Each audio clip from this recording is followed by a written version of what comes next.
Everyone prefers a different era of photography. Most people prefer the sterile, clean feel of modern digital cameras. Some people prefer the mechanical feel of film cameras, while others prefer the colorful and vibrant look of early digital cameras.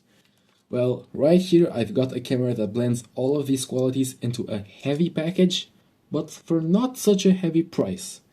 This camera is still being talked about to this day, and on some forums it has actually gained the nickname The Legend. This is the camera, the Nikon D700, and in this video I'm going to look into what makes this camera the peak of DSLR photography development.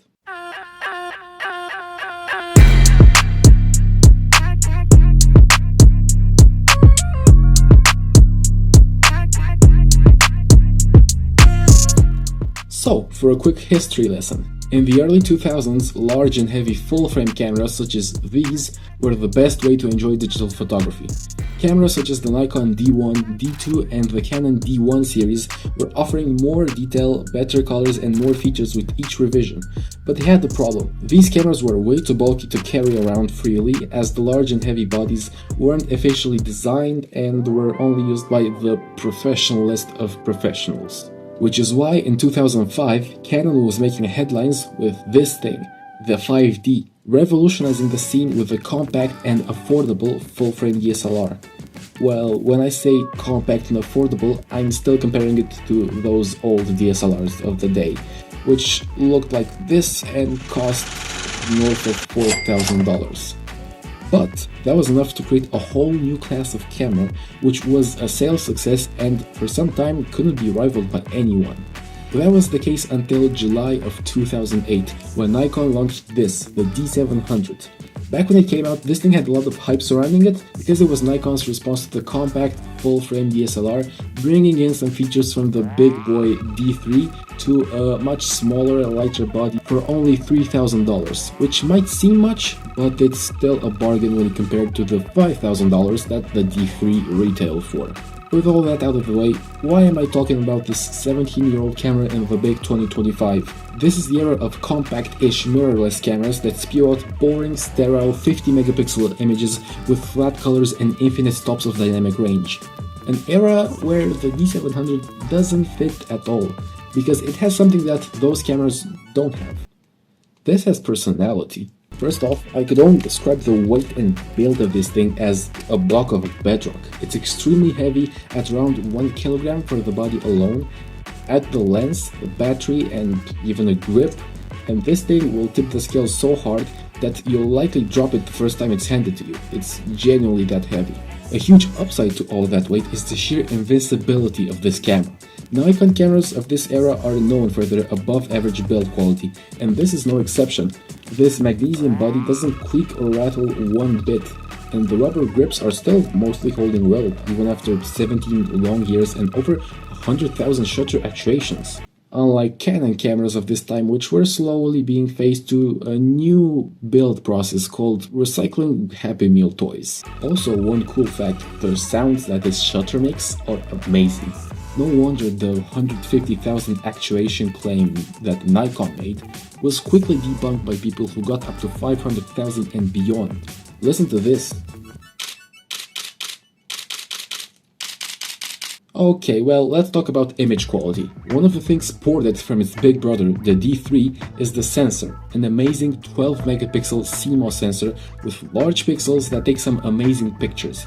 The detail on these 12 megapixels is also extremely good, beating out most 48 megapixel iPhones, especially at around f8 aperture, which, although it's the sharpest, I don't really use it because I want that creamy bokeh portrait look that everyone loves. Also, the color science on these is amazing. Some people on forums attribute that to a different kind of color filter used on the pixels. I don't know how true that is, but regardless, these big pixels take some big shots. These pictures are colorful, alive and sharp, even without any editing. You can shoot straight JPEG on this camera, and if you've made the settings right, you have a winner. The low light performance is also really good, especially for a camera of this age, and while it doesn't rival the higher end of modern camera tech, if you know what you're doing, you can still come out with some awesome night shots. The noise level is really low, right up until ISO 6400, which leaves a lot of room to turn the sliders up in post-production with an adequate level of grain. Another thing that helps the D700 keep up is its performance. At the price range, it's one of the fastest cameras you can buy, achieving a shooting speed of up to 8 frames per second with the optional battery grip.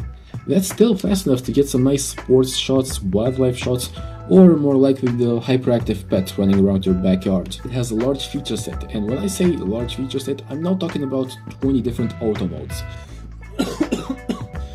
This thing doesn't even have an auto mode or a video mode. This thing doesn't film, it's a stills camera. Instead, it has buttons everywhere on every face of this camera for controlling every important function.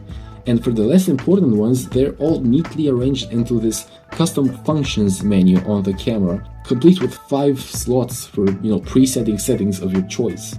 It also has a decently nice screen to view these menus on, especially for the time. This is a bright and colorful 3-inch, I think 640 by 480p LCD screen, which, although this doesn't have any touch screen, at least it won't peel off after 2 years. Another part of the performance of this camera is the autofocus system, which decimated Canon's offerings like half a decade after it came out, with 51 points, 15 of which being cross-type and even some autofocus tracking built in.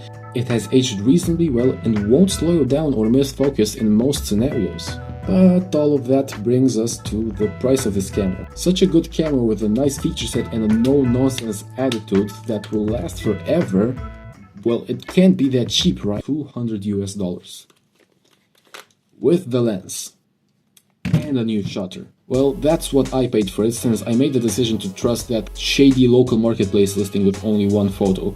But even if you're looking on sites like MPB, which are legit camera sites with warranties and tested cameras that always work, they regularly come up for about $300 in good condition, better than mine, with again some sort of warranty. I say that that's an amazing value for the money, especially because the lens compatibility on these cameras is also amazing.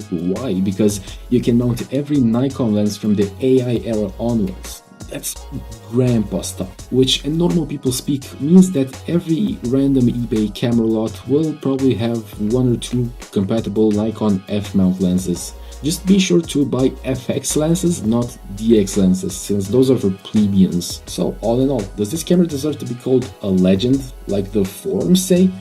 Well, in my opinion, it definitely does. This camera has always brought me joy when using it, and besides the lightness of modern cameras, sometimes I don't miss anything from any camera when I'm using this one.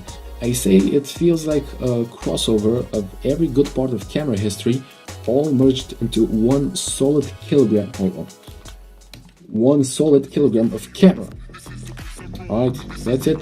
Thanks for watching.